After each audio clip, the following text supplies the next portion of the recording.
Arachnophobia, heights, public speaking, the dark. These are all common fears that affect many people on a daily basis. For me, this fear is elevators. You couldn't pay me to ride on one alone. In fact, my fear of elevators is so bad that when on family vacations, my parents always threatened to go downstairs on the elevator without me in order to make me get ready faster. This got me wondering, why do I have this fear? Why do people behave the way they do, and why does anyone do anything? Well, psychology, the science or study of the mind and behavior, seeks to answer some of these questions. Hello everyone, my name is Katie Ebert. I'm a first-year ISN student this year, and I've chosen to study psychology, more specifically child psychology. Starting out, I understood that I didn't know much about the field. So from the broadness of the field to the vocabulary, it didn't take long for me to realize that I had a lot to learn. Therefore, with my interviews, I really just set out to get as much diversity as possible in them so that I could find the best possible fit for me within the field. With that being said, my first interview was with Ms. Kip Watson. Ms. Watson runs Brainco Corporation, a private practice that specializes in sports psychology. As an athlete, I was intrigued by her practice and wanted to find out more about the day-to-day life of a sports psychologist.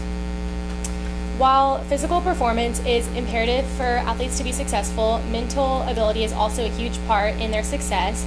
So what Ms. Watson does is she basically tries to help people, athletes more specifically, live up to their full potential by pinpointing their strengths in competition. And one thing that she really focused on was the necessity of challenging clients, because you not only have to listen to their problems, but also be consistently working to goals towards them. And I now understand that the motivation of the client is one of the most crucial aspects of success in therapy, which I had not previously realized. And she reiterated how important this is in sports psychology, because athletes she treats may be up to professional level, and so it's just really important to push them out of their comfort zone in order to get them to improve. My next interview was with Dr. Adriel Bowles, and he is an associate professor in the psychology department at the University of North Texas. Aside from teaching, he also performs a broad range of responsibilities, such as running psychological studies, mentoring graduate students, doing service work, and holding a spot on a campus appeal committee. It really amazed me just how much he did, and while his job comes with a big time commitment, it was exciting to find out that it also brings a lot of flexibility, which is something that I really liked about it.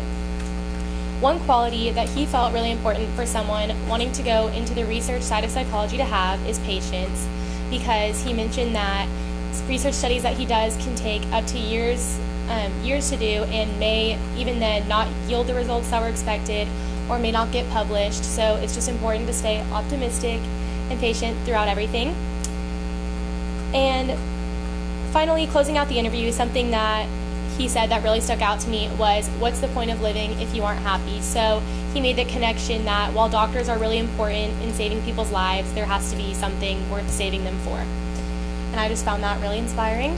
And then my next interview was with Dr. David W. Crumpacker, and he owns a private practice here in Frisco. He was different from my other interviews because he's a psychiatrist, meaning that he can prescribe medicine and went to medical school. And it was really just interesting to hear about how he originally planned on being a cardiothoracic surgeon, but ended up being a psychiatrist because they do get the same degree. And since he focuses in geriatric psychiatry, he does see a lot of patients with Alzheimer's or dementia. So he talked a lot about how it's sad to see them, such dignified people, ending up like not being able to recognize their own children or support themselves. But I found him to have a really good perspective on this. And he said that to him, psychiatry is really ennobling because it gives you a new perspective on life and teaches you about love and dignity in the process. And I had never thought about it in that way before. And then another thing that we had in common when talking about the interview was curiosity. And this is one thing that he thought would be really important for someone to have to be successful. And I also believe that would make my time more enjoyable as a psychologist. My fourth interview was with Uzma Janjua, who is a part of a group of women that runs Kid Talk Frisco, which focuses on child therapy. I've always had a passion for helping kids. I love volunteering at Ronald McDonald House and Friday Night Friends, so I just really wanted to hear a little bit about what she does and what she had to say. She said that the reason she loves working with kids is because they're so unconditional and genuine, and while many adults try to hide their feelings or filter what they say, sometimes even to their therapist, because of how they may come across, kids are just really genuine in everything. And then later in the interview, she also gave me a tour of the office and even let me see one of the play therapy rooms. And from this, I just learned that every different toy in there is selected for a specific purpose and has a different meaning.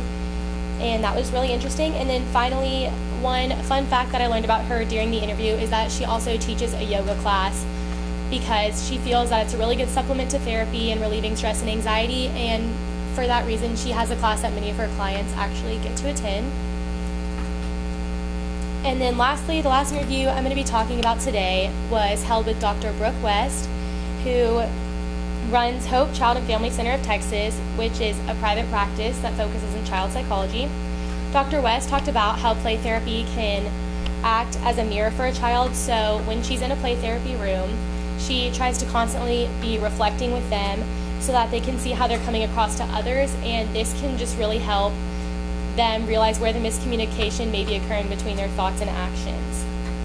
Another thing I found really interesting about her practice is that they actually had a play therapy gym, which is something I did not know existed, and it was really cool to get to look at. And finally, some advice that she left me with is to set boundaries for yourself, because while there's always someone needing help and she works with some pretty severe cases, you need to make sure to make time for your family outside of work. And that pretty much sums up my interviews, but another way that I have gained a lot of insight this year is through articles and other secondary sources. So similar to my interviews, I didn't really know where to start at first, and therefore my content varied pretty widely between my research. And some of the things I started out with, the first thing I researched was my career outlook, and this was just really promising for me because it showed the psychology field to be rapidly expanding and that it's not going away anytime soon, basically. And then another thing that was interesting is that I felt that I shared a lot of the characteristics that are common for people within the field, such as punctuality, trustworthiness, inclination towards problem solving.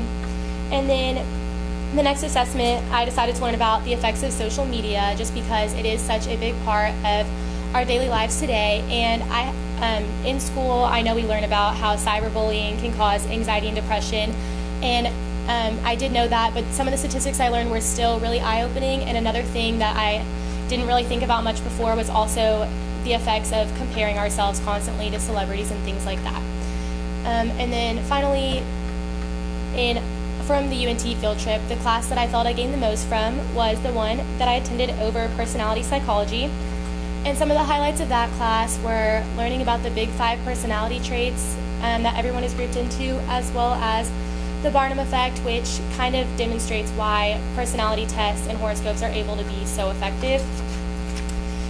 And then in other assessments, I've also gained insight into how psychology affects religion, how to stay positive in the face of tragedy, and details about animal-assisted therapy. So in the future, I can't wait to continue to learn more, but I hope to gear my research more towards child psychology from here on out. And then finally, I will leave you with this. American comedian and actor Milton Berle once said, "If opportunity doesn't knock, build a door." While simple, I believe this quote represents a successful mindset and directly correlates with the ISM program.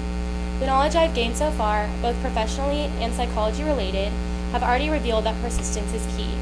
I know that success is something that must be worked for, and I hope that my experiences this year will help me continue to build that door for success in my future.